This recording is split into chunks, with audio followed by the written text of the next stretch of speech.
Well, we're doing a test here. This is our first time going live on YouTube. We've been doing live shows for years on Facebook, and we've got a little curiosity going. See how this is going to go on YouTube.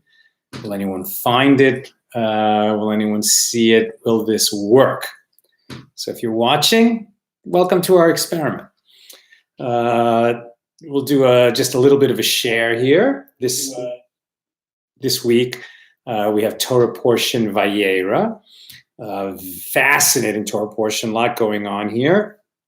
And we'll specifically look at the moment when Abraham bargains with the Almighty on behalf of the Sodomites. I mean, of all people, why did he care? What was the outcome? And what can we learn from Abraham challenging the Almighty on behalf of the Sodomites? So let's set the scene. At the beginning of this Torah portion, we're in Genesis 18. Excuse me.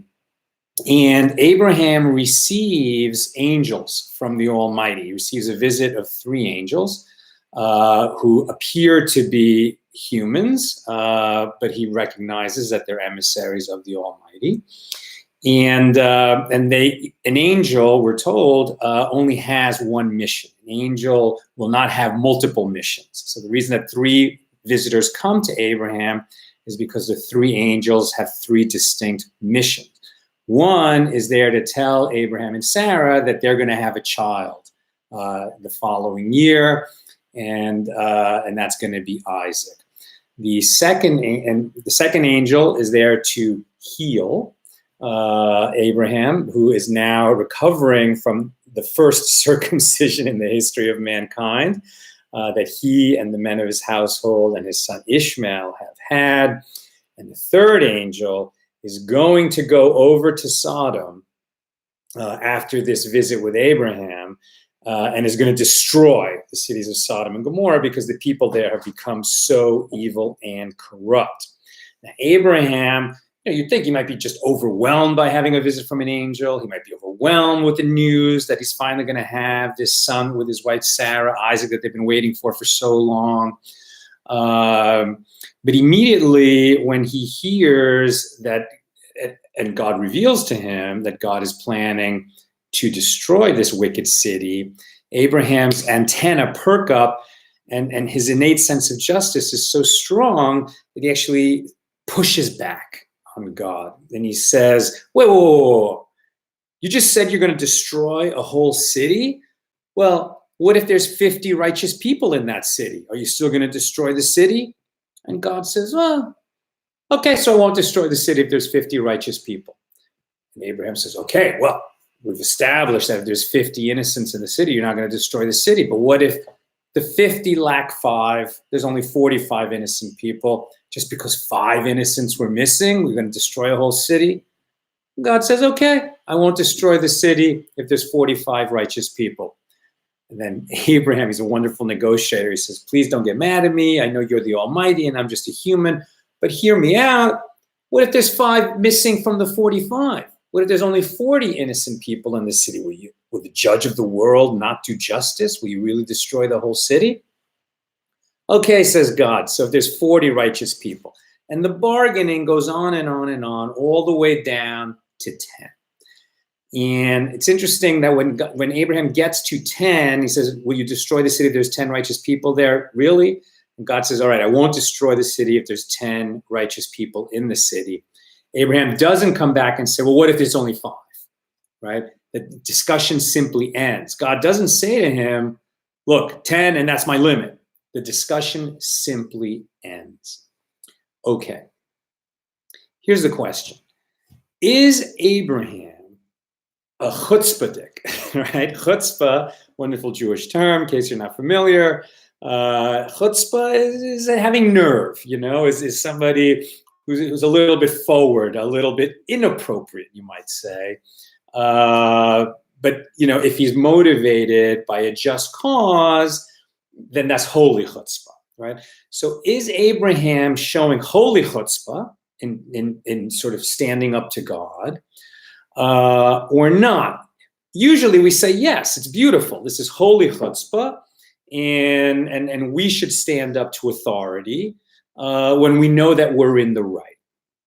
Rabbi Pincus Winston, who participated in this week's Table for Five, which we just posted on our Facebook page at Accidental Talmudist, says, God forbid we should think that Abraham is showing chutzpah, that he's being inappropriate when he's speaking to God, that he's somehow forgotten that, okay, God is awesome. He's like a voice in the sky or a voice all around me, or, the great omniscient, omnipotent, Holy One, blessed be he, that somehow Abraham has entered into a more familiar relationship with God and he kind of oversteps his bounds, even with a holy motivation.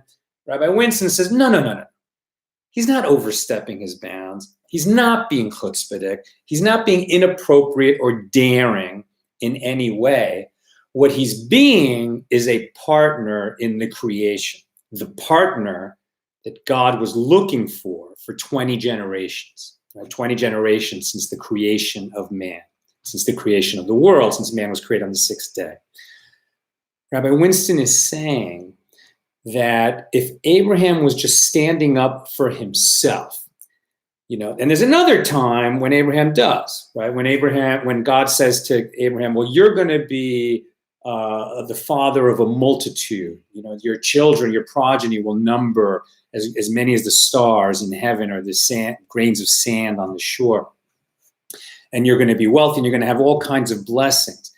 And Abraham says to him, well, it's nice that you give me all these blessings, but if I don't have an heir, if I don't have a child to pass all this to, what is it worth for me?